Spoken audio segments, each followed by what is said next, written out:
I was wondering if they were part of roof rack.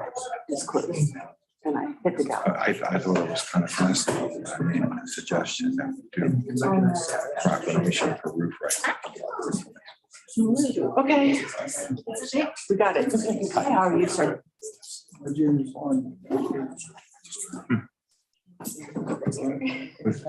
done a lot of work with. Actually, I think I might ask projecting my shed. For all the corners of my shingles, and I need a couple little holes in my corner of my shed. I walked down to the house the other day. We have a giant possum running out, but they're good. They eat ticks. So that's what I'm. Okay. And they only come out at night. So I'm not gonna know when they're really down. California, I'm gonna shift. It was pretty early in the morning. You might run into it in the morning. I'm in California. And the sun's up by then. Yeah, sun's up by then now. I'm good. And now that I have. I'm ready. Yes, That's all ready? yes, sir. Yep. And this is- Good evening. Welcome to the Never ready for that. meeting of the Westminster's Mayor and Common Council. Please note that our meetings, although open to the public here at City Hall, will continue to be available and streamed live on the city's YouTube page, as well as the Community Media Center channel and website. Now we'll begin as we do every meeting with the pledge to the flag, followed by a moment of silence. Pledge allegiance to the flag of the United States of America and to the republic for which it stands, one nation, under God, indivisible, with liberty and justice for all.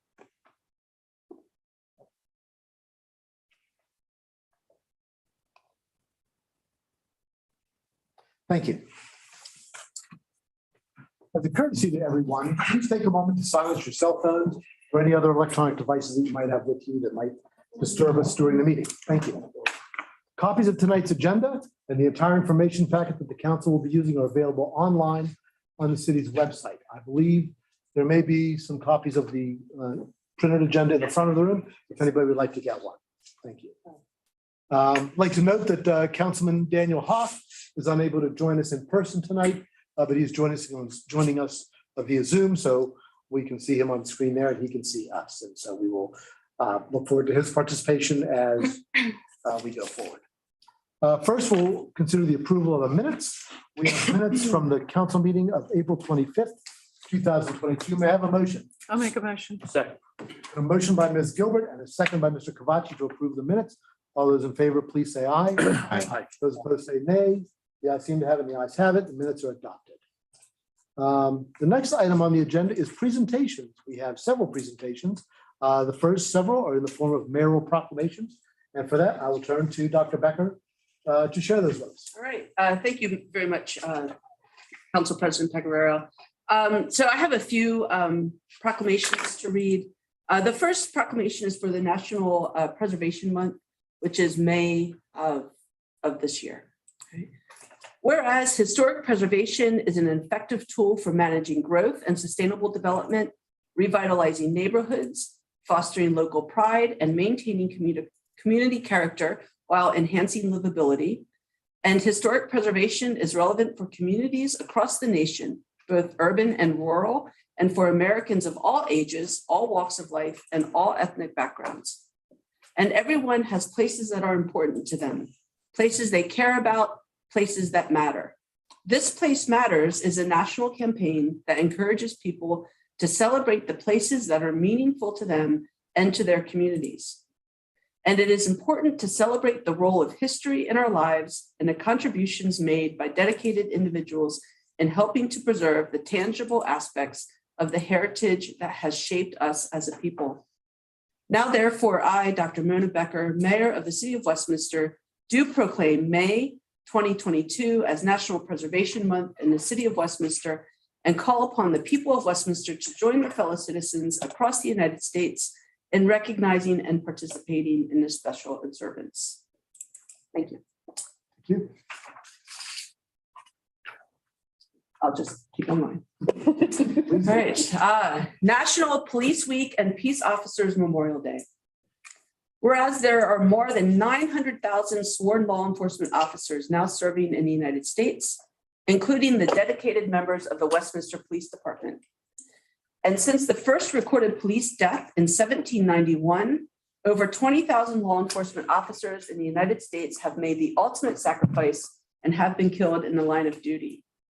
And whereas the names of these dedicated public servants are engraved on the walls of the National Law Enforcement Officers Memorial in Washington, D.C., and in 1962, President John F. Kennedy signed a proclamation which designated May 15th as Peace Officers Memorial Day, and the week in which that date falls as Police Week.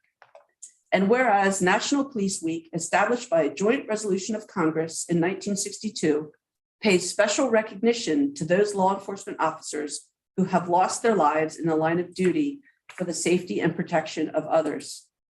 And the members of the Westminster Police Department provide a vital service working to ensure the safety and protection of community members' homes, businesses, and schools.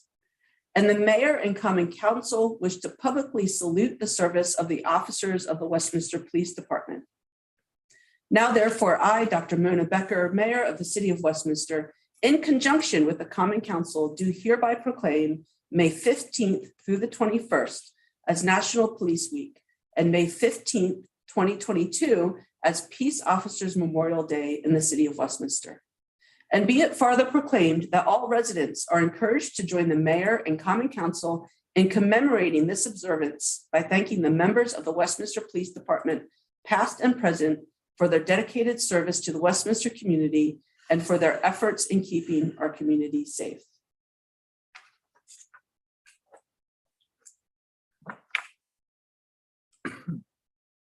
Recognizing National Public Works Week 2022. Whereas public work services provided in the City of Westminster are an integral part of our residents' everyday lives, and the services provided by the Westminster Public Works Department staff include maintenance, snow plowing, water treatment and distribution, sewage treatment, street repairs, facility maintenance, and repair of city equipment, and standing outside in the rain in Flower and Jazz. That's my addition. And whereas the health and safety, comfort, and quality of life of the Westminster community greatly depends on these services. And the quality and effectiveness of these services, as well as their planning, design, and implementation, is vitally dependent on the efforts and skill of the city's public work employees. And the Mayor and Common Council wish to publicly salute the service and contributions of the employees of the Westminster Public Works Department. Now, therefore, I, Dr. Mona Becker, Mayor of the City of Westminster, in conjunction with the Common Council, do hereby proclaim May 15th through the 21st as National Public Works Week in the City of Westminster. And be it farther proclaimed that all residents are encouraged to join the Mayor and Common Council in commemorating this observance by thanking the members of the Public Works Department, past and present, for their dedicated service to the city and for their efforts to maintain and enhance the quality of life in the Westminster community.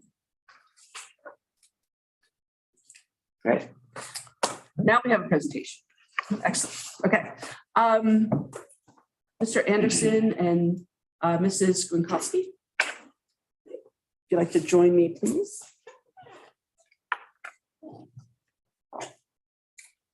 Second, stand right here if you don't mind.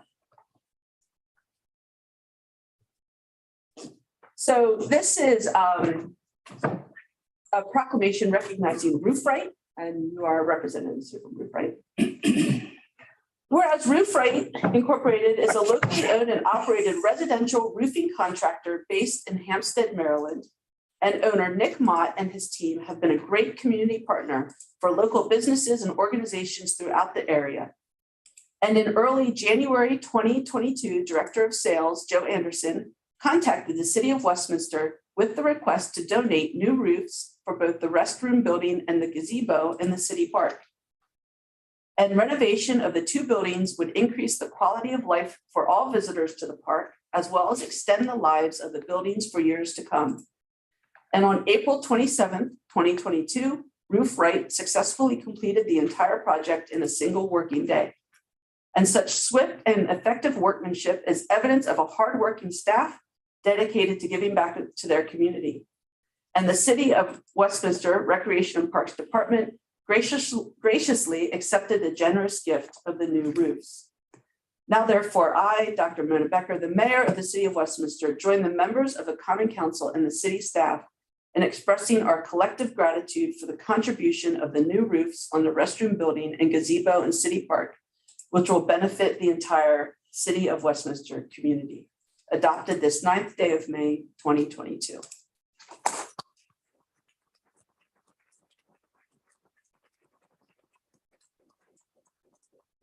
I don't need to stand in here in the middle. Wait, just a minute, Abby. There we go. Thank you. All right. Would you like to say anything before we put you on the spot?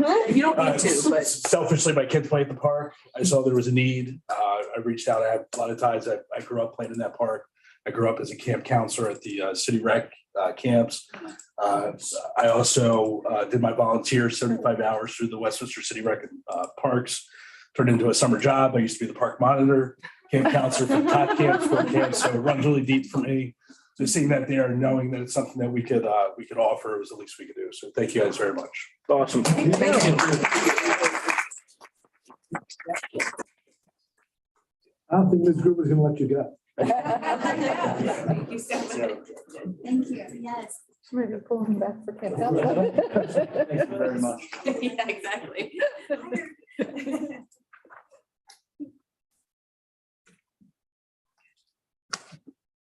Now the reason all these folks are here. I know. It's the. We'll empty out after this. All right. All right. The Celtic Canter is an annual 5K race held in downtown Westminster near St. Patrick's Day. The event was founded through the coordinated efforts of Dr. Patrick Gallagher and O'Lorden's Irish Pub. In partnership with the City of Westminster, this event has grown over the years, now attracting 1,000 or more runners annually. In addition to a great crowd of runners, the race is enhanced with festival activities, including live entertainment, Irish and Celtic themed vendors, Highland game demonstrations, children's activities, and much more. Due to the growing success of this event, race proceeds can be donated to 3 local charities, which in turn supply the city with nearly 100 volunteers to assist with event logistics, children's crafts, and games, and the 0.5K. Which was a blast. This evening, the 3 charities receiving donation checks are Access Carol, Target Community and Educational Services, and Crossroads Community Church. Here tonight to assist with the presentation of checks is race founder, Dr. Patrick Gallagher. Would you please like to join me at the front?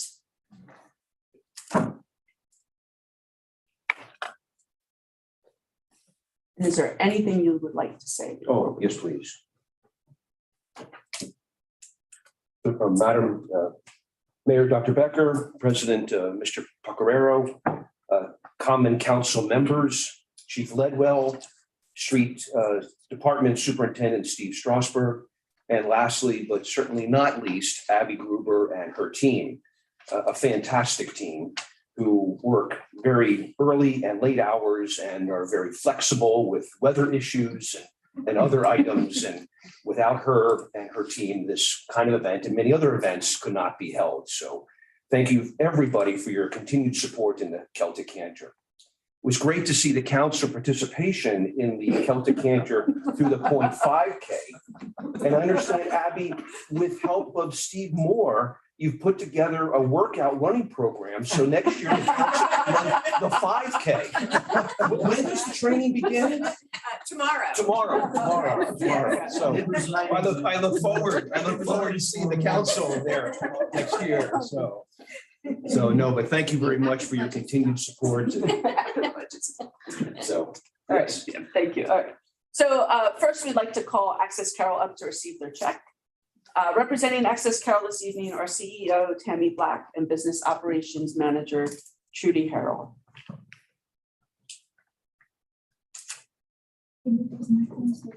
Sorry, I didn't want you to help me a little bit. It's safer that way. I don't know how we want to stand here. I mean, do you have?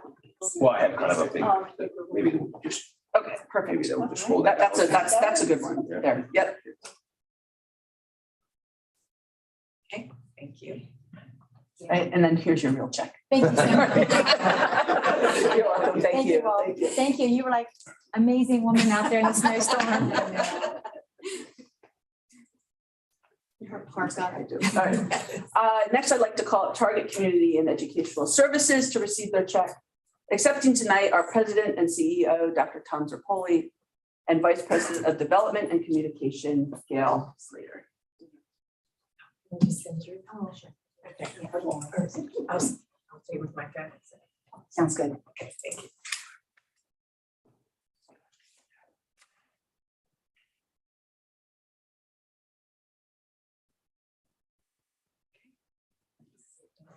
Great, thank you. Thanks, Tom. My pleasure, my pleasure. Yep. You gonna be around next year, Tom? I'll be around. Okay, okay. Wait, one more. Oh, okay, great. Thank you. Thank you. Right. And last, but certainly not least, we'd like to call to the front of the room, Crossroads Community Church, our newest charity partner, who not only brought us the addition of the ultra competitive 0.5K. I think Councilwoman Gilbert won that. Didn't she? That was pretty darn Did close. you cross the line first? She took off at the end and ran. I think the rest of us were busy balancing beer. That is plenty of my beers. Right. That was part of the run, wasn't it? Part of the contest. So brought us the ultra competitive, clearly 0.5K, but are also responsible for the best weather we've ever had at this event. I did not write this in full clarification. This was just given to me. At this time, I'd like to call Westminster Campus Administrator Beth Pruitt and Director of Missions Stephanie Albright to the front of the room to receive their checks.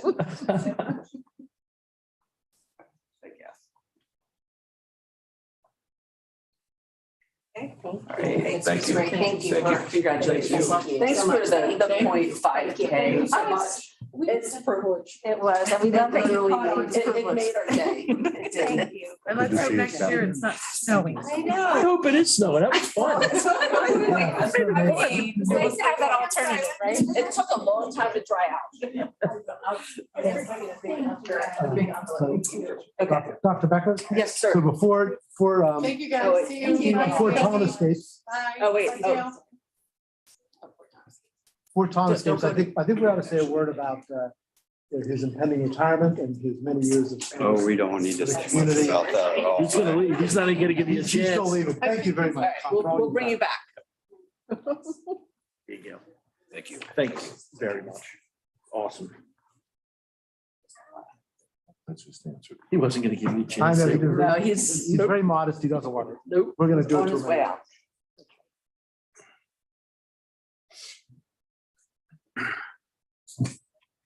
That concludes, Mary, all your presentations. Oh, yes, sir, I'm done. Very good.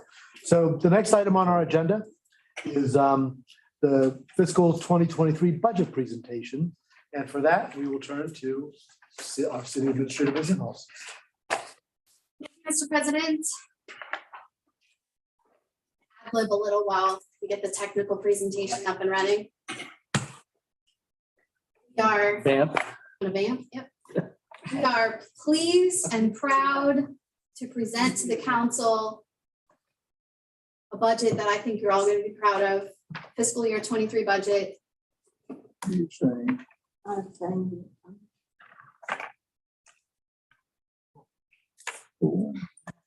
Let me start by thanking a few people while we're waiting for the presentation to come up.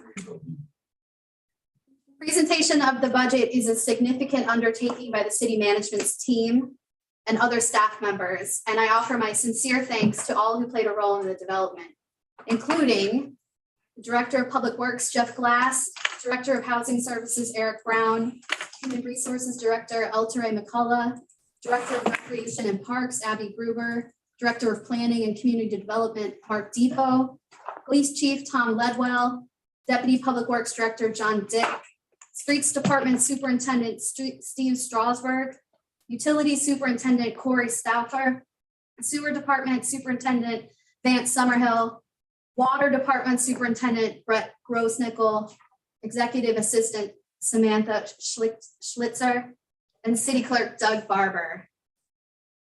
The whole team worked on this budget. I just want to make that clear. And this could not have happened without that team effort. I would also particularly like to acknowledge the contributions of our interim finance director, Krista Gardner, with Smith, Elliott, Kearns and Company, otherwise known as SEK, who provided invaluable assistance as the city's interim finance director. Krista's on the call right now and is available to provide me some backup if there are any questions, but she's going to stay on that call. It looks like we got the presentation up and running. Man, just enough. All right, so let's begin. Doug, is it possible to go on to the slideshow? The full slideshow? Up at the top? Yeah.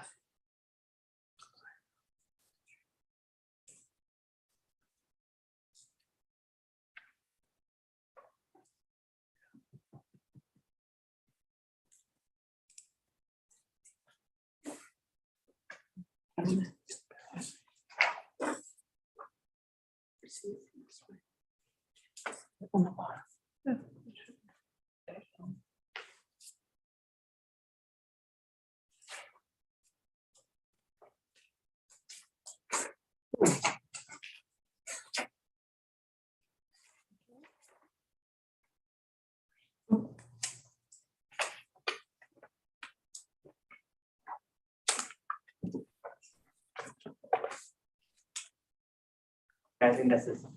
So if you go to the lower right-hand Yeah. corner of your screen, there's a thing that should be the full screen. Yep, you almost clicked on it. Up, well, no, up a little bit. There's a full screen button that'll make that come to the top layer.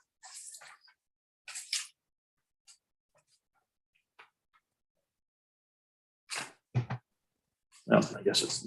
Go to your left beside the minus sign. Bottom right-hand corner. To the left of the minus sign. It's behind your picture. It's behind, Yeah, yeah, there you move go. that around. There you go. Yep, next one over. There you go. There we go. Thank you. Yeah, move that, move the photos. Yeah. It could minimize. There we go. Is that okay like that? Yeah, why don't you just, You can Mr. just- Barber, why don't you just minimize You the- can minimize the pictures. Yeah, just to the left a little? that'll work. Yeah, that's Okay. fine. That works. Mr. Barber, can you back up a couple of slides? Other direction.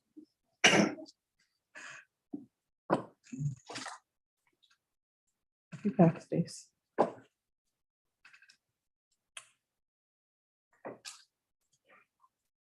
Okay, so right, that's the second one, that's what you want. That's correct. Got it.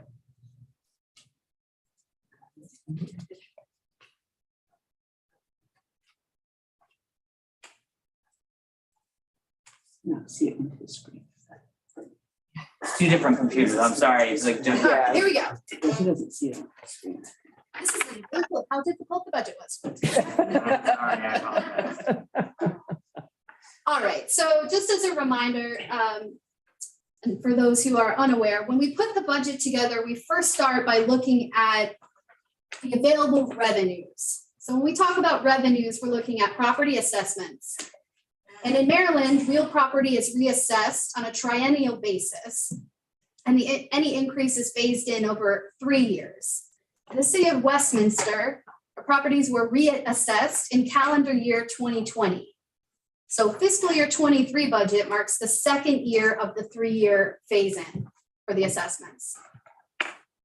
In fiscal year 23, there's a net assessable base that was increased by approximately 58.1 million or 2.95% from the prior year.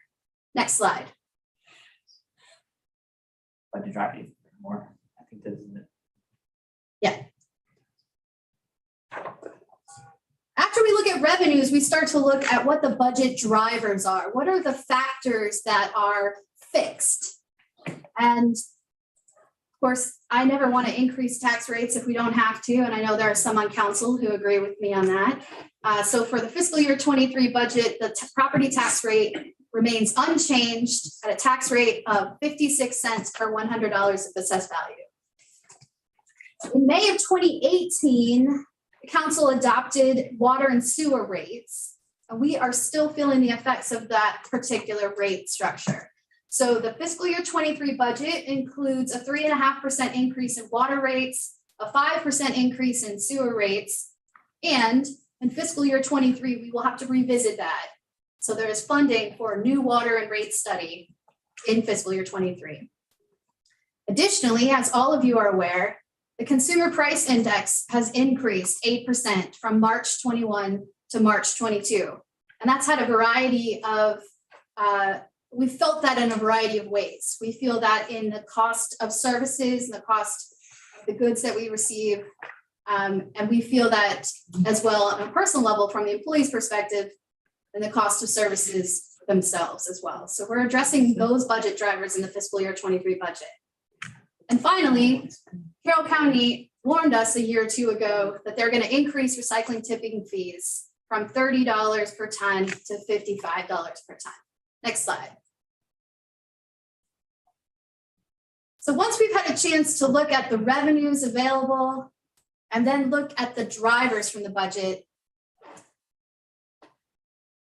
we're going to allow the budget to tell us a story about what our values are. So let's take a moment to look at our vision statement. Westminster is a safe, healthy, and engaged community where new ideas and sustainable innovation enhance the community's quality of life and create economic opportunities for today's residents and for future generations. And so the budget before you today, sorry, can we back up to the vision statement? Yes, I'm sorry.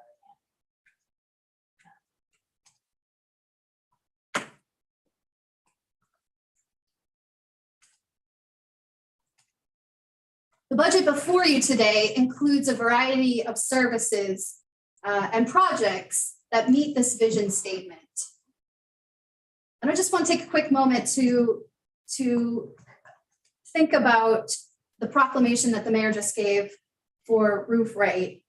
And Mr. Anderson mentioned that he used the services at the park. That led to him eventually working at the park. And now we're in a place where we're receiving a new roof from that park. This is the significance of the budget matching what our vision statement is. It's a legacy. These are legacies decisions that we're making. Next slide, please.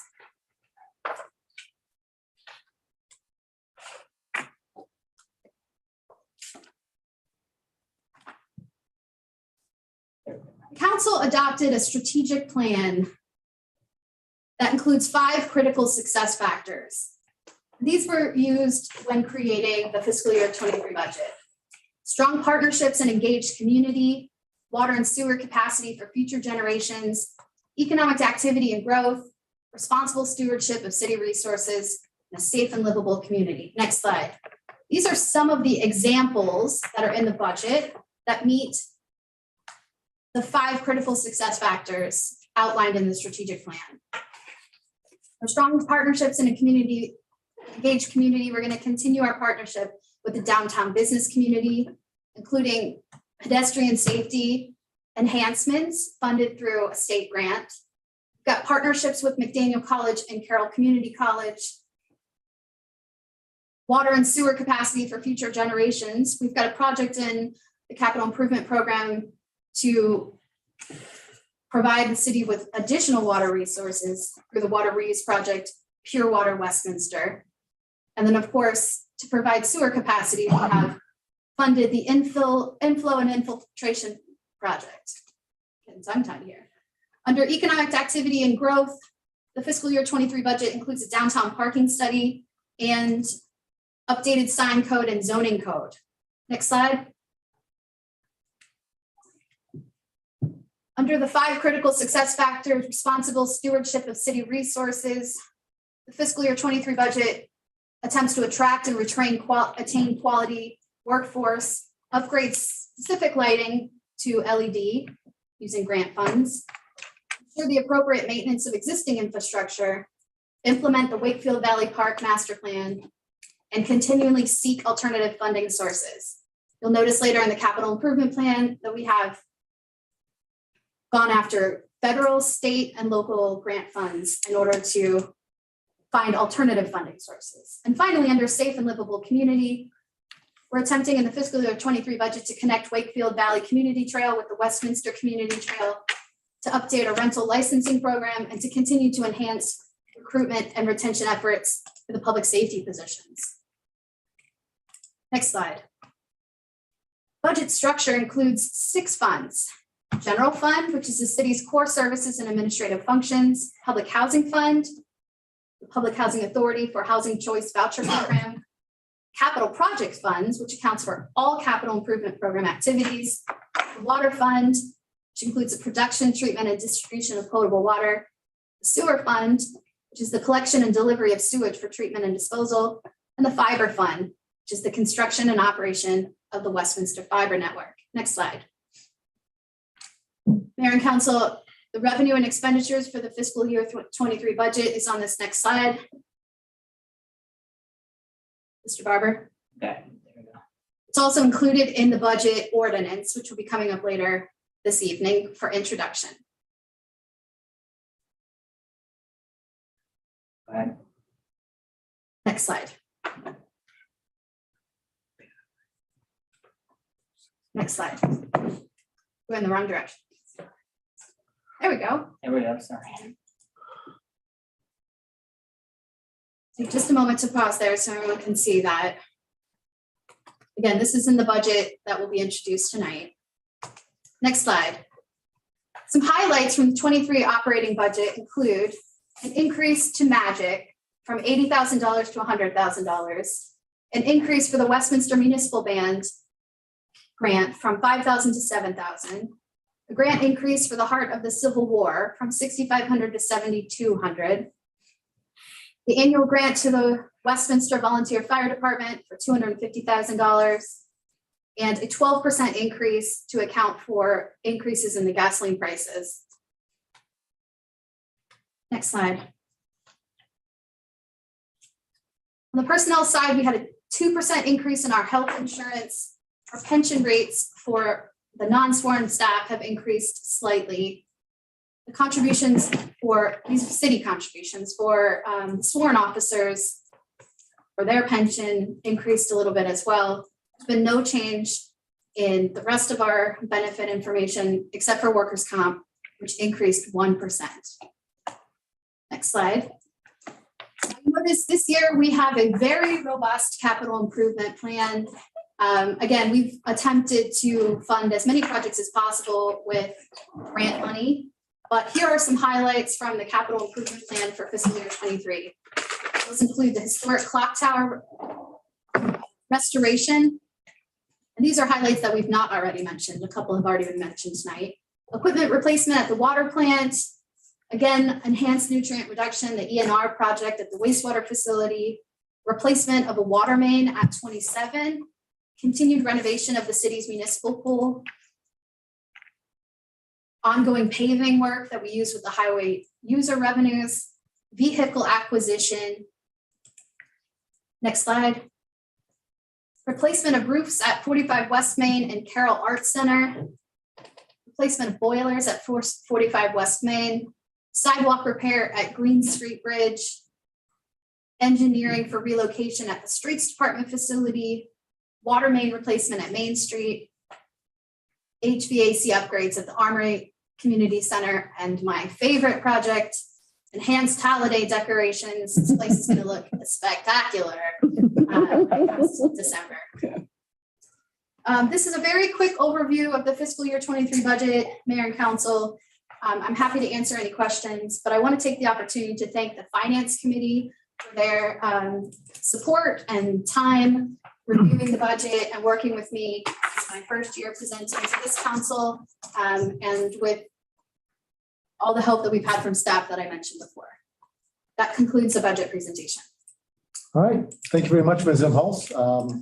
Let me just say on behalf of the Finance Committee that we appreciate many challenges you had this year, particularly the lack of a finance director coming into the budget season, and the challenges in managing, putting together the budget without a finance director, without a lot of adequate information from previous budgets. And so, really well done, well done indeed. Good job. We're very pleased that as we had the finance committee deliberations, that, we had some key decision points to make. We were able to move through those pretty easily because of the information that Ms. Imholz was able to provide and the fact that the city's financial position continues to be very strong, I think. And so, that makes it a lot easier when we are looking at a small surplus in the general fund and when we're looking at something the other way. So again, that and the addition of the federal funds made it a much easier budget year than others have been. Dr. Becker, would you like to add anything? I have a little bit in my comments that I was going to talk about the budget a bit, but one of the things I'd just like to say is this was no small task, and it's the first time sort of I didn't really as overseeing the process. It was the effort that was put in by Ms. Imholz, Ms. Gardner, Mr. Barber, Mrs. Schlitzler, just the late hours into the night on the weekends to get this put together, especially after the turnover we've had in staff over the last several years, and to get us a document that is very user-friendly to look through and understand how the city plans to use its money for the next fiscal year, I thought was no small task. So I just appreciate that immensely. And we certainly appreciate the additional support from Ms. Gardner, as you were working on this. So, thank you. Ms. Gardner's on the screen right Oh, now. there she is. She's Ms. Gardner, listening. thank you so much for all your help too. All right, so thank you very much. We'll move on now to, Mr. President. oh, Mr. So Kamachi, yes. I just one quick comment, because I don't want folks that are watching in particular to think that we're not going to talk about this. It's a process. It's over the next few weeks. And I just want to say thank you. This is very nice. I was away for the weekend, so I just saw it today. And when I got back into town, we'll dig into it over the next few weeks and put our nose to the grindstone on this. So thank you. Thank you, Mr. Kamachi. Anyone else wish to comment? Okay. And I will note that, so this is just the presentation by the city administrator. Next, we will have the introduction of the budget ordinance in a few moments. And then we will have a public hearing following that on the budget ordinance. And then we will have a few weeks of consideration, after which we will come to final adoption of the budget. We'll also later on have a public hearing on the tax rate, which is remaining the same. The constant yield, that's what, the constant yield hearing, that the rate itself staying the same. So we'll be working through all those things over the next few weeks. All right. So moving on, it's now time for ordinances and resolutions and introduction of ordinance number 943 of the Mayor and Common Council of Westminster, Maryland, approving and adopting a budget for the fiscal year beginning July 1st, 2022 and ending June 30th, 2023. May I have a motion to introduce the ordinance? So moved. Been a motion by Mr. Dayhoff. Is there a second? Second. Been a second by Ms. Gilbert. Any discussion? Or any further questions? Ms. Imholz, did you have anything you wanted to add at this point? No, sir. Thank you. All right, hearing none, then we will, so as is our process, we will vote just to introduce this to get it, into, formally before the Mayor and Common Council, and then we will be able to have the discussion over the next few weeks. So all those in favor of introduction of ordinance number 943, the budget, please say aye. Aye. Aye. Please say nay. The ayes seem to have it and the ayes have it. And the ordinance is introduced. Thank you. And now it's time for the public hearing on the budget, where we will entertain any comments from anybody here. And for that, we will turn, as we do for public hearings in the city, turn the gavel over to the mayor. Sorry, is it now? No. Call the public hearing to order. Thank you. Sorry, first time.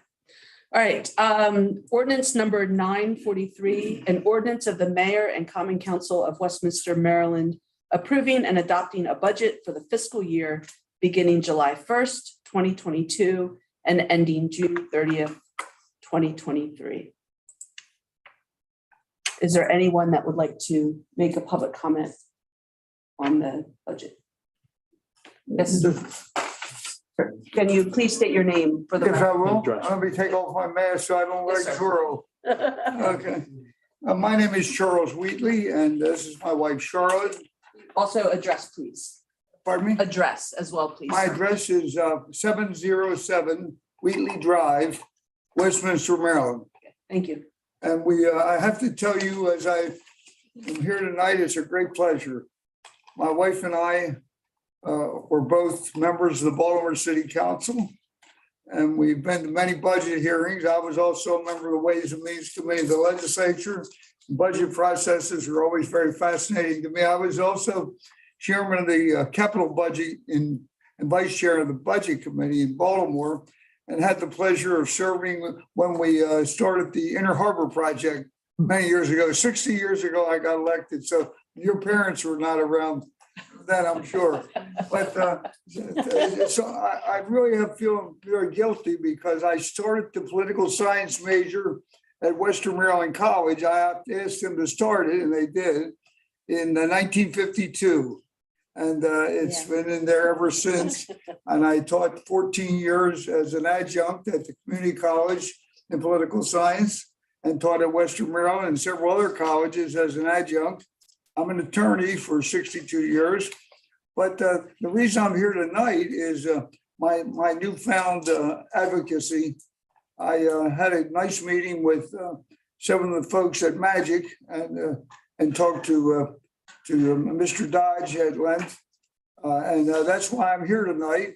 I'm here, as my wife said, I'm here tonight because I'm all here and not all there, but that's not the point. I want to thank you for introducing me to your budget process. I have served in the city council, but that is a state in Maryland and does not have the same way of doing it. And the only other one I've been to is one meeting in Tawnytown. Thank you for educating me. I appreciate it very much. But let me get right to the point. I'm here tonight because I believe this could be a fundamental turning point for Westminster. I came here the first time in 1938 with my sister when she entered Western Maryland College, and things have changed substantially, I might add, since then. But I want to tell you that I believe Westminster may have a golden opportunity that, you know, Shakespeare said some are born great, some achieve greatness, and some have greatness thrust upon them. I believe that Westminster may have the possibility of having it thrust upon them. When I saw what you were already doing, I didn't know about your autonomous corridor. I never, for some reason, never knew about that. But since 1980, I stopped my withdrawal from a political career that began in 1962 and ended in 1972 with the election to 4 offices. Decided I had enough of politics for a while. So I retired voluntarily without the benefit of voters or courts. And my friends thought I was crazy. They wanted me to run statewide. And I said, I'm not interested. I'm going to do something else, and formed one of the first software development companies in Maryland area. And we were very effective in 50 states. We did 50 different business programs on desktop computers with my engineer friends from Westinghouse, who were able to do a whole business on a single disk that had 140K.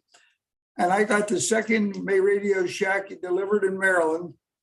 Then my son convinced me was great, who loves computers and works as an engineer. He told me to buy a Radio Shack that had 64K of memory. I won't bore you with the detail, but I meant that year, the newly formed company out in California as a representative of the Radio Shack Corporation that we were marketing to. And his name was Bill Gates. And I saw him the beginning of Microsoft. And 20 years later, I met him in Taiwan. And believe it or not, he remembered that meeting. I thought he was giving me a little blue smoke. But I said, how come you remember that meeting? He said, because we didn't have IBM yet and Radio Shack was a big deal. So I'm telling you this background so that you won't think I'm entirely insane when I tell you that I believe that Westminster has a chance to become the Silicon Valley of autonomous vehicles in the United States, at least the East Coast.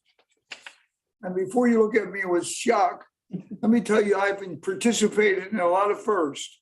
30 years ago, I got the folks at Hopkins their first Da Vinci robot. And I'm a lawyer, not a doctor, by the way, just so you understand. And I thought that was kind of amazing. They invited me to the first operation with it. So I participated in that. And they got greedy. And then they asked me if I could get them the first new molecular microscope for cancer. So I had to become an immediate medical student. And so I started working and flew to Germany and got the Carl Zeiss company to provide 2 of the $150,000 molecular microscopes to Hopkins, in which they developed a program that's still being used for cancer. So for my 80th birthday, they came to visit me here in Westminster at the Moose Lodge, where I belong as a member, for my 80th birthday party. And they presented me with an honorary doctorate of molecular microscopy and robotic surgery.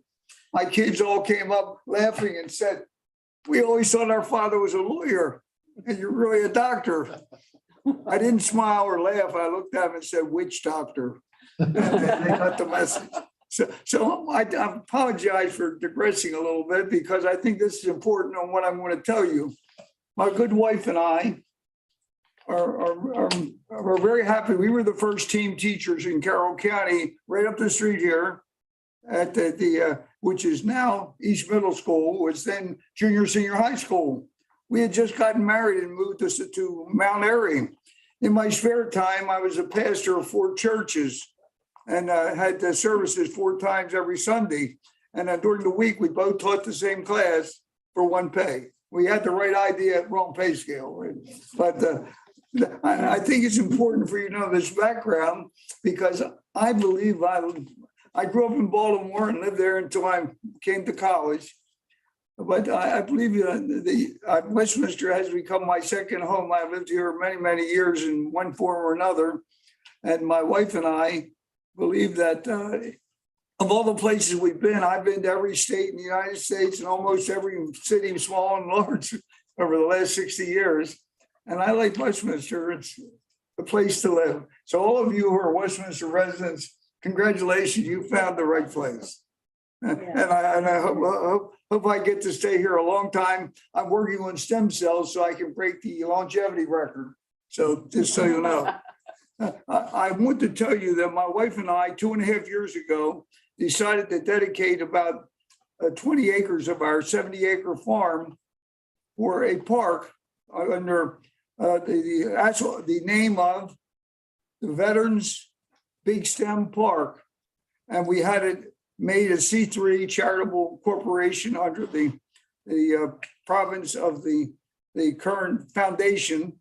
And so we remember that. We planned to get underway then. And guess what? The virus came along. You may notice I wear a mask and my wife wears a mask for at least 2 reasons. Our age, and good Lord willing, 3 months, I'll make it to the big 90 years old.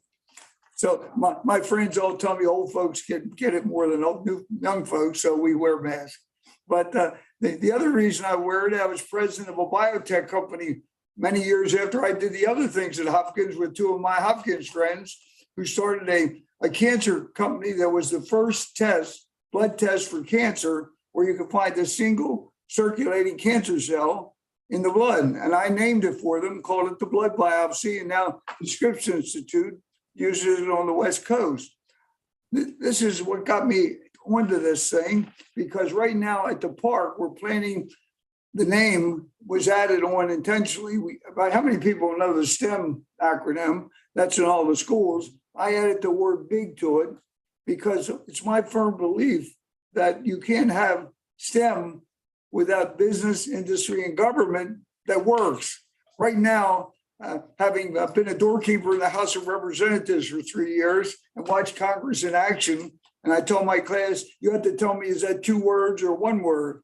And so having watched Congress in action, I think we have to keep our mind focused that what you're doing here locally will have a grave effect on what happens here in your business and your industry and your technology and everything else. And that's why I'm happy to say I think you're on the right track.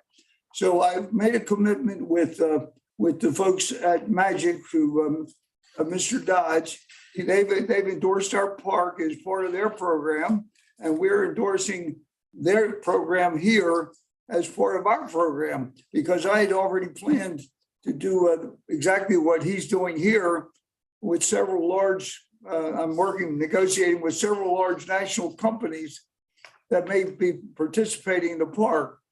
I won't bore you with all the things, but we are already working on things that'll blow your mind if you hear them. And if I hadn't told you about the background of first, I also started the first commercial satellite launching at Cape Canaveral back with my friend and we had the 80 launches lined up with the Delta program. And guess what happened? The Challenger exploded. They had to buy back all our stuff. We had to cancel all our launches. And I'm getting ready to send a letter to Elon Musk congratulating him for a long, long journey that took him from where we were. I signed the first contract with NASA. I incorporated the first one here in Maryland. Now I'm asking you as a city to recognize that I think what you're doing here with the autonomous program, the corridor program, and what you've done is just the beginning. I hope that we can establish a warm, friendly, prosperous relationship for the city, because I believe that we will be able to bring in things or working on things like beam technology, all kinds of things. And we're also going to do a TV podcast worldwide if we put this on. All I have to do is raise a couple $1 million and we'll be right there. But my wife and I are putting up our land that we decided we would take the money we would use to go to an assisted living place and risk it on this project. And so that's a pretty big risk, but we're charging no rent initially until we find out if the park can make it. And so we're trying to make it that lift off. I hope that you also understand that I have another special interest working with the city. On our farm, we're right on Cranberry Creek. We live in believe it or not, most of you know Luckaball Mill Road, I believe. We live in Mr. Luckaball's house. So we have a historical background. It was built in 1811. I always loved stone houses. And we have one now. It's 4 stories high. All we have to do is figure out how to get up and down the stairs. So we're working on that with some of my friends.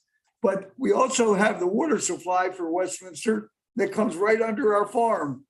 So I'll tell you what I tell the county commissioners. I'm going to their hearing tomorrow night to talk with this about this. I tell them they better treat us right or we'll cut your water off. So thank you so much for having us here. Do whatever you can to foster the program for your corridor program. And we're going to set up a program where we create, I call it a big Christmas garden, and have little cars that go around that are autonomous, he already has one of them. And we're going to do a whole bunch of those so the public can see it and understand that my son calls them crash cars, but I don't buy that, because I'm also a real estate and insurance broker for 60 years. And I do risk assessments. And I know that insurance companies, if you haven't noticed, are very particular where they spend their money, and they check risk. And the risk is they believe they will be able to lower your insurance for automobiles if you're not driving. So having seen that, I now have a great confidence that in the near future, when I write my letter to Elon Musk and congratulate him, see if I can get him to help us out with the autonomous cars, and tell him that I think he's proven to me what I learned as a person. I was in working as a doorkeeper in the House of Representatives when NASA was created. It was created not for the government, but for the government to get private sectors in business. I'm so happy to see that somebody has finally class 2 great dreams. When I was 7 years old, I told my mother one day we would be in space and we'd be able to fly around. And she said that was fantastic. Wrong. The dream is there. And now I think Musk, with his private sector launches to space, has carried the second dream I had when I heard NASA created, that we will one day have a private sector in space that's a part of American capitalism. Thank you very much for putting up with this. And let me tell you, my wife is the real one here. I started the Inner Harbor, and she got elected when my next generation, we beat the biggest machine there, and she got elected, and she started the aquarium. So we said, how many people know where Federal Hill is? I used to go to high school there. I was born in the shadow of Fort McHenry. That's why we call it the Veterans Big Stem Park. Why in the world would we ever call it Veterans Big Stem Park? I told them, you don't understand that without the veterans, there would be no Big Stem Park. And I don't want them to only be honored on 4th of July and Veterans Day. Does that make any sense to you? Because I think our students have to know that but for them, none of this, it's a logic thing. And so please help us with our park. We're determined that we will go forward, virus or no virus. Every year without the virus. First year we had World War II veterans honored. We had 9 veterans from World War II there. I dedicated to my brother-in-law who fought with Patton at age 18 and got the Bronze Star. He would not accept it unless I dedicated it to all World War II veterans. That's what started us. Then we did the Korean War, and next year or this year maybe, we're going to do the Vietnam War veterans. We believe that we need local recognition of what our veterans do, not just you have to go to Washington to see it. Long speech. Thank you very much for being so accommodating. And I hope to come back and see you in action again. And that's 2 words. Okay. Thank you very much, Thank you. Mr. Wheatley. Anyone else? We'll close the hearing then. Thank you, Dr. Becker. All right. Move on now to the consent calendar. We have 4 items on the consent calendar. May I have a motion to approve the consent calendar? So moved. Second. Motion by Mr. Kavachi and a second by Mr. Deha. All those in favor, please say aye. Aye. Say nay. The ayes seem to have it. The ayes have it. Consent calendar is approved. Report from the mayor, Dr. Becker. Thank you, Council President Pecoraro. So I just have a few things to report on. It's been a busy couple weeks, even with the budget that's been going on. But I just wanted to comment very quickly that on the morning of April 26th, several council members and myself attended the annual Westminster Police Department Awards ceremony held at the Best Western Hotel and Conference Center. I enjoyed that immensely, Chief. I think we have a fantastic cadre of young officers being led by a very experienced staff. I've had a lot of opportunity over the last several weeks to interact with officers in the city at various events and just running into them at different times. And I've always proud with the way that they carry themselves and interact with the residents that they are working with. On April 27th, the next morning, I was invited to give a few comments at the Carroll County Special Olympics event at Westminster High School. Just a few welcoming comments for all the attendees in that day. That was a really great event. I was able to stop by later in the day and assist with handing out medals. And again, it was with all the events gathered from around the county all the athletes gathered from around the county to compete in so many different events. It was a really fun day. And again, thanks to the Westminster Police Department, who was also represented there during that day as well. That same day, April 27th, the city celebrated Arbor Day. We planted 2 trees in City Park. A really big thank you to Eric Schlitzler for being on hand to help with the event. He prepped the area before. He was there with shovels and mulch. And he did a great job with the kids that Lindsay Kavachi was in charge of that day as well. She did a great job wrangling the kids from the Boys and Girls Club. Eric was great getting them the mulch and helping them put the mulch around the trees as well. Council member Gilbert was there with me to also shovel some dirt. And we even had some visitors to the park help plant the trees as well. I think we planted a white oak and a serviceberry I think were the two. So I look at Mr. Glass, like he knows the two trees that were planted. I'm pretty sure it was a white oak and a serviceberry. Just two other things. I gave a presentation last year at the Women's Club of Westminster. And during the presentation, I had mentioned that Westminster had received the status of a Bee City USA. Mrs. Ginny Hauser held a fundraising event for the Carroll County Beekeepers Association after hearing about this. And so earlier or late last week, Mrs. Hauser, Kate Fisher, Carroll County Beekeepers, Vicki Kyle of the Junior Women's Club, and I all met so Mrs. Hauser could present Kate with a check, which will be used for educational purposes. Flower and Jazz, cold and windy, but everyone I spoke to on Main Street had a great time. The store owners were happy with people coming in and out of the store.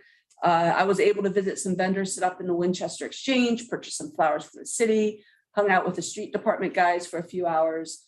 And so thank you again, street department, police officers, Rec and Park, everyone involved with that. I got to go home at 2 o'clock.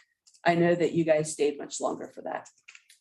And then finally, last but not least, and Mr. Depot may mention this as well, this Saturday, May 14th, is the opening of the downtown Westminster Farmers Market along 27. So this market runs the entire time from this weekend until the weekend before Thanksgiving, right? So we run this market all summer into the fall.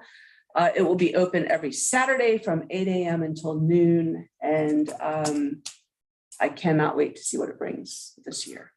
And I've already spoke about the budget. So that is all. Thank you. All right. Thank you, Dr. Becker. All right, move on to reports from council standing committees. We'll begin, as we usually do, with our liaison to the Carroll County Arts Council Board of Directors, Mr. Dayhoff. No report, Mr. President. Thank you. All right, thank you, Mr. Dayhoff. Mr. Hoff, the Economic and Community Development Committee. I have no report this week, Mr. President. All right, thank you, Mr. Hoff. On behalf of the Finance Committee, I will report that you have the fruit of our labors before you, which are nothing compared to Ms. Imholz's labors, I will add. Looking forward to continuing that discussion in the next few weeks.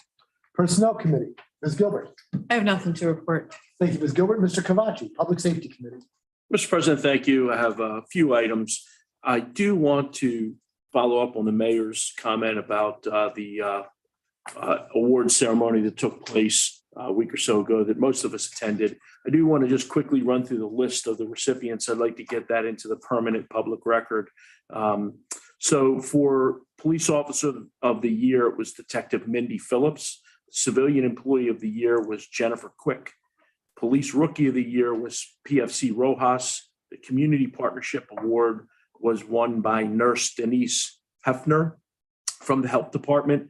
There was a unit citation given to the Westminster Police Department Communications Division and Carroll County Emergency Communications Center, who we've transitioned our nighttime operations over to. And there was a Chief's Commendation that was awarded to Lieutenant Blackwell, Sergeant Donovan, Detective Sergeant Lambert, and PFC Ash. And there was a Community Service Award also given to PFC Ash. So I just wanted to mention their names so it's permanently in the record that they won those awards. I had the opportunity to swear in a new police officer. He was a lateral hire, Jamil Lee, on the 27th. Thank you, Mayor, for being busy that day and allowing me to do that in your stead. The chief also, I think on that same day, assisted Winters Mill with some mock interviews. So Chief, thank you for doing that. I know they really like it when you do that over there. On the 23rd, the chief and his command staff participated in a event with the state's attorney's office. It was a 7th annual drug overdose and prevention vigil. And I'll let the chief elaborate on that more if he would like to. And then lastly, the department they have begun standing up with a grant fund, a overdose quick response team. So that's all I have, Mr. President. I thank you, Mr. Cavacci. And could you give us a report of the Public Works Committee as well? I can, Mr. President. So I think we all saw pictures, because I believe Ms. Imholz sent them out, of the pretty big water main break that took place over off of Bond and Chase. And it created a pretty significant outage. But as always, your staff did an unbelievable job digging into the street and getting it repaired. It was amazing to see the cuffs that they put onto that 10-inch, was it a 10-inch main? Yeah, so and it looked like it broke in a couple places. So, yeah, so we really appreciate the phenomenal work there. I know it was a big project. There was also some work that was done on Outfall over on Center Street, and they got some pretty significant work done. The contractor, White Pine Construction, really pushed to get some work done prior to all the heavy rain we had coming in. And it sounds like they did quite a masterful job, to quote Dr. Glass, on the work that they did. And our annual paving project will be extended into next week to include Courier Court. So I guess that's this week. Or is it next week? This week. Okay. And then lastly, Dr. Glass and our administrator met with the director of the EPA Region 3 yesterday to provide some Pure Water Westminster pilot explanation and talked about some of the funding needs for that. So that is my report, Mr. President. Thank you. Recreation and Parks, Mr. Dayhoff. Wanted to take the opportunity to thank the Recreation and Parks Director, Abby Gruber, and the Recreation and Parks Department for providing rehearsal space for the Wild Westminster Players. The Wild Westminster Players, it's an adaptive recreation drama program for the county, and it's special needs folks. And they gave their performance last Saturday, and it was awesome. So thank you for providing them with rehearsal space. They made special note at the presentation to thank you for that. So that's my report, Mr. President. Thank you, Mr. Dayhoff. And finally, I have nothing to report on behalf of the Technology Committee. Move on now to council comments and discussion. This is the opportunity for council members to raise any issues that are not elsewhere on the agenda. If they'd like to comment on, Mr. Kavachi. Oh, Mr. President, I'm good. Thank you. Thank you, Mr. Dayhoff. Wanted to refer to the Public Safety Chair, a program that I noticed down on the Eastern Shore. And I forget where it is that I learned about it, but it's a program that when you get sugar shoot, Mr. Kavachi, what was that? Equipment violation. When you get an equipment violation in this municipality on the Eastern Shore, you get a $25 gift card at Advance Auto. So I thought what I would do is pass this on to the Public Safety Chair to see if he can't look into that. Mr. Kavachi and I discussed quickly and briefly that I'm not sure that we want to commit taxpayer funds to this, but I would be curious to see if Advance Auto makes a donation or provides. We've got a number of auto parts store, but I think it's a great. What they're really happy about in this, what I was reading about and the information I was provided, is that it's just great community policing, and it goes a long ways to continue to maintain that relationship with the community. So I'll pass that on to the Public Safety Chair, and then I'll defer to the chief about the drug vigil. The chief and Sheriff DeWeese and I participated in the State's Attorney's Office drug vigil. It's always a meaningful event, and anything that we can do to continue to spotlight the challenges of drug abuse and prevention in the community, it's a good thing. I think that's all of my report, Mr. President. Thank you. Thank you, Mr. Dayhoff. Ms. Gilbert. Much of my comments have already been mentioned by Dr. Becker. I too wanted to congratulate the officers who were the recipients of awards and promotions that most of us were in attendance with at that ceremony, and it was a wonderful ceremony. So thank you, Chief, for holding that. And also wanted to congratulate Carroll County Bureau of Aging and their staff on their 50th year celebration. They are now 50 years old. On April 27th, they formally celebrated that milestone, and I was there for that. Dr. Becker mentioned the trees. I will not elaborate on that. And she also mentioned the farmer's market opening this Saturday. So please come out at 8 a.m. for the ribbon cutting and grab whatever produce is there and goodies and plants and everything else that is there. And lastly, as all of my colleagues have commented on the very chilly and cold, there's a theme here that I hope stops soon. Flower and Jazz. I'm kind of hoping that next event, the beer and barbecue stroll will be sunny and hot. But I wanted to thank all of our employees who were out in the cold and the wind and the rain, and they still had smiles on their faces. All the stores, all the restaurants, they were brimming with people. Some of them had lines out the doors.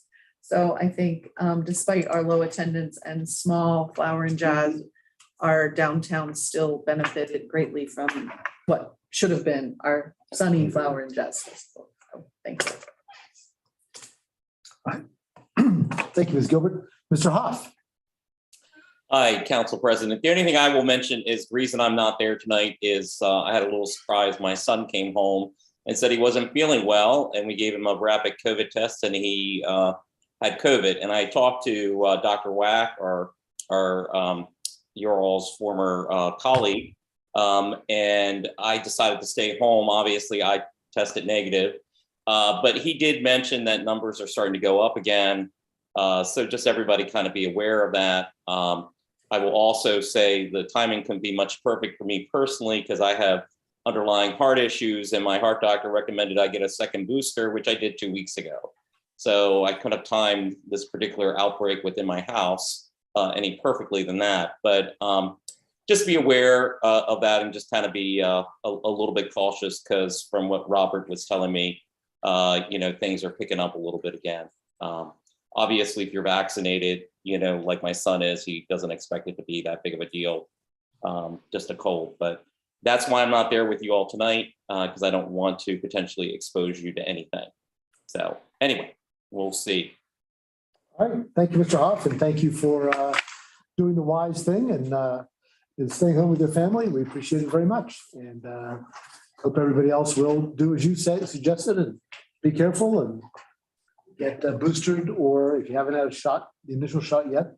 Get that shot. I just had my booster yesterday, my second booster. I had one a week ago. All right, so that concludes council comments and discussion. We have no unfinished business of which I am aware. Does anybody have any unfinished business? Hearing none. Move on to new business. There's no new business of which I'm aware. Does anybody have any new business? Hearing none. Move on. Before we begin departmental reports, I want to turn to our McDaniel College representative. Thank you very much for joining us once again. Sure, thank you. I apologize very much for my incredibly casual attire. I spent the day at the county tennis tournament with my friends, which didn't end well. That's Wow. I'm Liz Toll. I'm the Dean of Students from McDaniel. I've been with the college for about 20 years, and I appreciate the increased funding for the holiday decorations. I lived on Pennsylvania Avenue for many years, and it was always a treat to my kids when they put the lights on the pole. So it's really appreciated. Listening to your budget presentation felt very much like the conversations we've been having at McDaniel regarding our next strategic plan. And I think President Julia Jaskin may have shared some information about that previously. We had a Board of Trustees meeting this weekend, our annual May meeting, and the trustees were very supportive and interested in the college's efforts to strengthen partnerships with the city. And so we thank you for your interest in that too. We have commencement coming up on May 21st. So our hope is bringing lots of extra folks into the city businesses before and after commencement. And then again, we will start hosting the county high school graduations in McGill Center. And so it's nice to be able to kind of go back to that since we haven't been able to for the past couple of years. And lastly, just very comforting to see that parking continues to be a focus for the city, as it is constantly a focus for us on campus. Dean Toll, thank you very much for joining us tonight. Please thank Dr. Jaskic for us.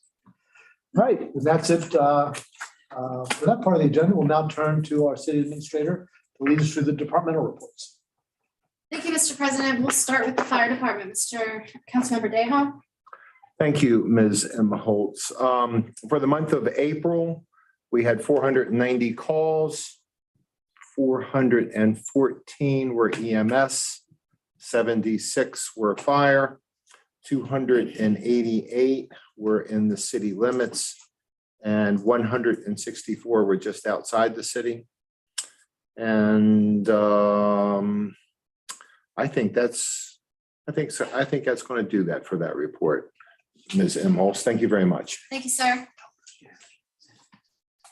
Mayor and Council, I had the opportunity to attend my first ever mother and son dance this last week on Wednesday. I don't think I've been in the presence of 75 9-year-old boys ever. And You. I had a huge respect for the Recreation and Parks Department prior to attending this event, but that level of respect has increased tremendously. And I was happy to be serving the Finance Department at the time and not in the Recreation Department. Thank you, Ms. Gruber. I got a beach ball thrown at my head from the first 12 seconds of being in the building. If you haven't been, I highly suggest you go. It was very entertaining. I didn't stay too long. And that was the right amount of time for me. The father-daughter dances are a little more sedate. I've heard that. I'll check that one out. From my experience, anyway. Yeah. I also then had the opportunity to go to a rainy and then very windy flower and jazz event.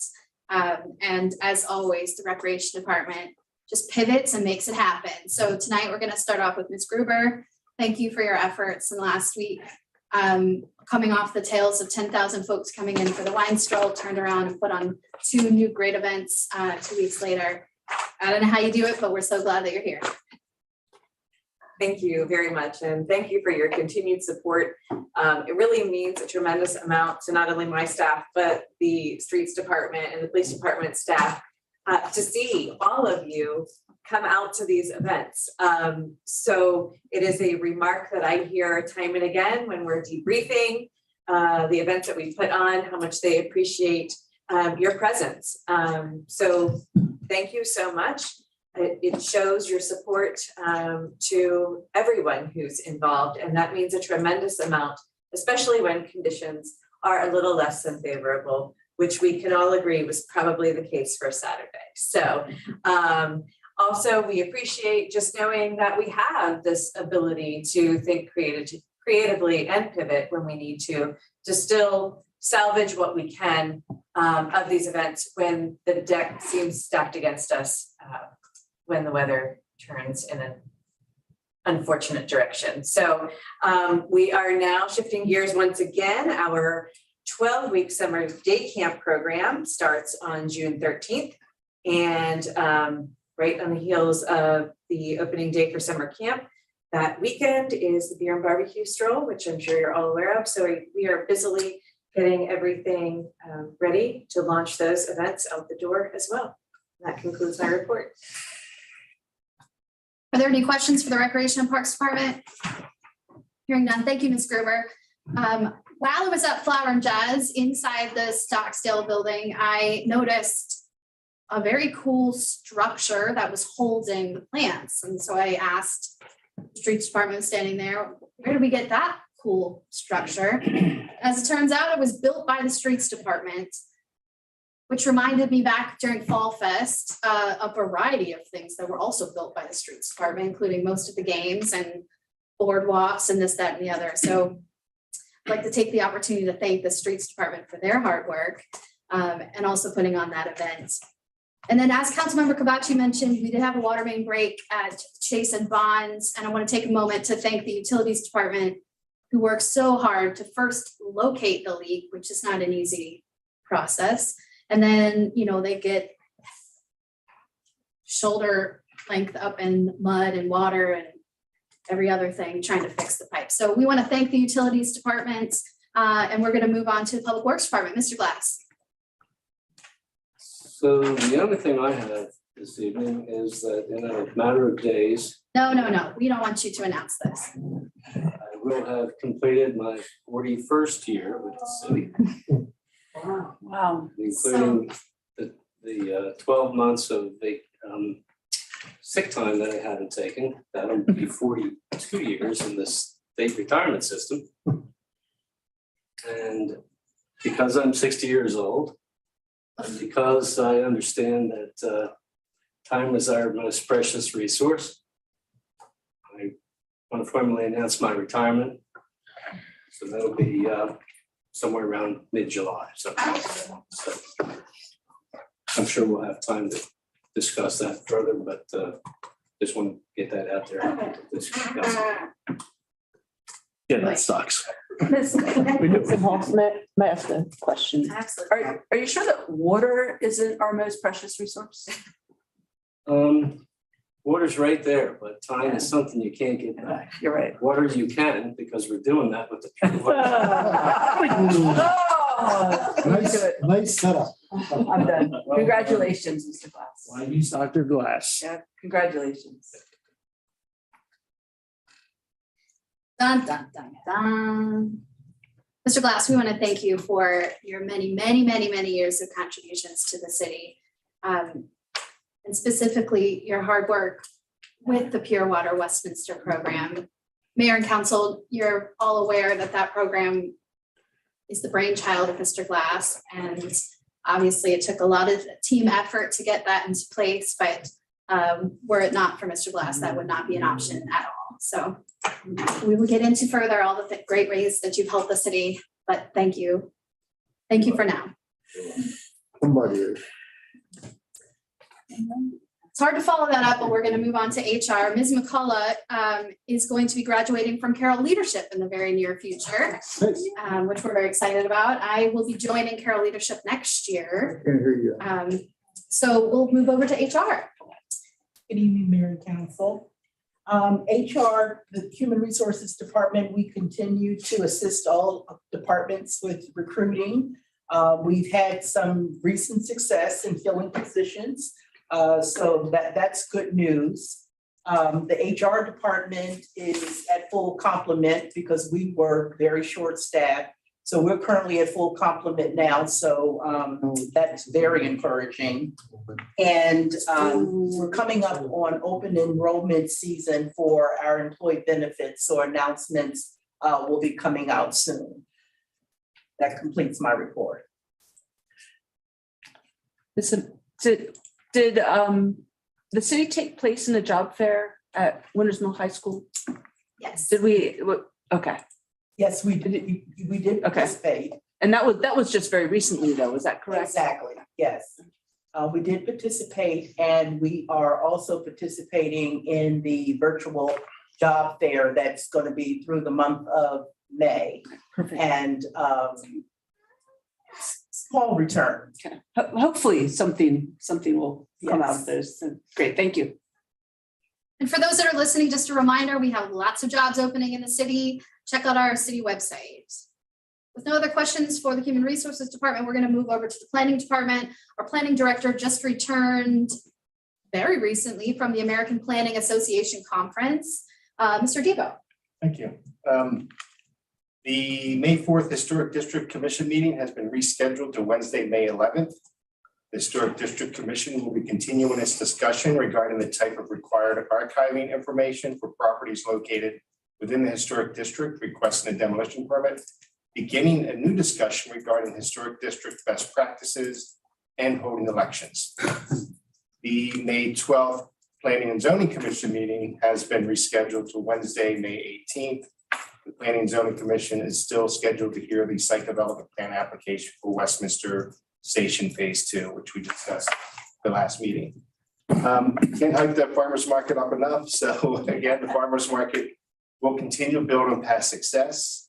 The summer season currently has a total of 34 vendors, 18 full-time and 16 part-time. Some new things we're looking at this year is additions to the farmer's market would be a nonprofit tent, a McDaniel Day, which is still, we don't know the date of that yet. and a possible short-term juniors market for tweens and teens. And we're looking in July, August for that type of addition. The market is also offering Main Street businesses the opportunity to leave marketing materials at the welcome tent and or to have representatives at the market to highlight their businesses. And that completes my report. Thank you, Mr. Depot. Moving on to the housing department, we've been very busy with code enforcement. I'd just like to remind everyone who's listening to cut your grass, it's growing. Mr. Brown, what's good in housing? Well, I just wanted to let you know, though we were short-staffed, our efforts will continue in code enforcement. We will be out looking for violations and enforcing the city ordinance as it relates to all of the livability codes, property maintenance code, and so forth. And we'll continue our efforts to house people, but we'll be out and about. Thank you, sir. Any questions for the housing department?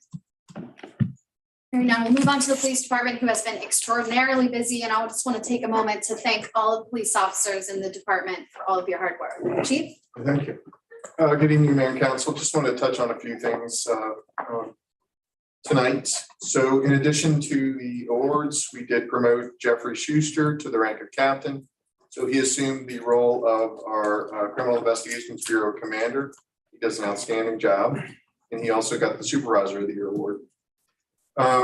We did attend on May 3rd, the 7th annual Drug Overdose and Prevention Vigil, which is sponsored by the State's Attorney's Office. It's a very somber event. They go over overdose deaths during the prior year in Carroll County. But it also has a positive message. They have a lot of great keynote speakers, a lot of personal stories involved in it, and a lot of hope. And, I'm a firm believer that the opioid epidemic and the drug epidemic have a great impact on public safety nationwide, doesn't discriminate along any demographics and communities. And so we're putting a lot of effort into the education, prevention, enforcement, and treatment, all 4 aspects. Along those lines, happy to say that we were able to officially use grant money that we got through the health department, Overdose to Action data funds, to officially implement something called the Cordata Community Navigation Platform, which is a comprehensive software platform that empowers deflection and diversion programs, as well as overdose follow-up activity. So we were able to research this. We pitched it to the health department. They were able to get the funds to secure it. And essentially what it does is it connects a lot of the dots in the county. We've got a lot of great programs that are occurring. We've got the hospital, we've got the health department, we've got mobile crisis, the stuff that we're doing, stuff State Attorney's Office doing, and nonprofits, et cetera, et cetera, et cetera. What this software will do is it modifies the traditional healthcare software that's utilized to collaborate and keep everybody on the same page when it comes to follow-up. So what we're doing is we're going to, regardless whether somebody's transported to a hospital or whether we follow up with our programs, we'll be able to communicate and coordinate and be able to look at statistical data, things like that, and to adjust our efforts as needed. So I'm excited about getting that up and running. And we're also, we have one more position to fill, again, grant funded through the health department, through the funds that they got, the Overdose Data to Action, to stand up a quick response team that will operate in conjunction with our lead team. So we'll essentially have 2 civilian grant funded positions, 1 social worker, 1 case manager working in the police department. And then we have 3 people in long-term recovery. So what they'll do is they'll supplement the officers' efforts when we get calls out in the community involving drugs or overdoses, and we'll work on some long-term strategic intensive follow-up. So we're trying to approach this issue with multiple angles, and excited to have these programs in place. That's all. Any questions for the police chief? So, Ms. Imhoff, not so much a question, but a comment. Chief, I know I speak for everybody here. You have done an unbelievable job when it comes to that particular issue. You have developed quite a reputation. I hear people from the health department. I've had folks from the hospital. I've had other people comment to me how they are so appreciative of the fact that our chief is so engaged and has done such a wonderful job of building these bridges and these relationships. And it makes them enthusiastic about their job because, you know, they're out there trying to do this thing and deal with this problem. And I think a lot of them feel like, you know, law enforcement does their thing and they do their thing. And you're kind of a breath of fresh air for them, you know, building that bridge and embracing that relationship. And it really bodes well for all of us here in the city. And I just want to take a minute and say thank you, because that stuff really, really matters. We all talk all the time about what problem drugs are and addiction is, but you're doing something about it. And I commend you. And thank you for it. Thank you, Councilmember Kavachi. When we look at what we've put in for the fiscal year 22 budget, when we look at the fiscal year 23 budget, a lot of that goes to staffing. And when we look at what's the outcome of staffing, these are the types of things that we're looking at. So thank you for bringing that up, and I couldn't agree more. That concludes the department reports, Councilmember or President Aguirre. All right, thank you, Ms. Imholz. That concludes that portion of the agenda. And now the final item on our agenda is citizen comments, when we invite the public to address the mayor and council on any issues pertaining to tonight's agenda or any other city issues. Let me remind everyone, this is an opportunity for the public to share their thoughts and concerns, not an exchange in a debate or an opportunity to answer questions. For citizens not attending the public meeting, we invite you to send us your comments or concerns via email at comments@Westminster Maryland, that's westminstermd.gov. All comments received by email will be shared with the mayor and council. Commenters should include their address and phone number with their comments. Now, is there anyone with us tonight who wishes to speak? If so, please give us your name and address for the record. Hearing no one, we will conclude citizen comments, and that concludes our agenda and the meeting. Our next regular meeting will be Not May 9, 15 days from now. which is May 23rd. 23rd. 23rd, May 23rd. Thank you. And with that, without objection, we are adjourned.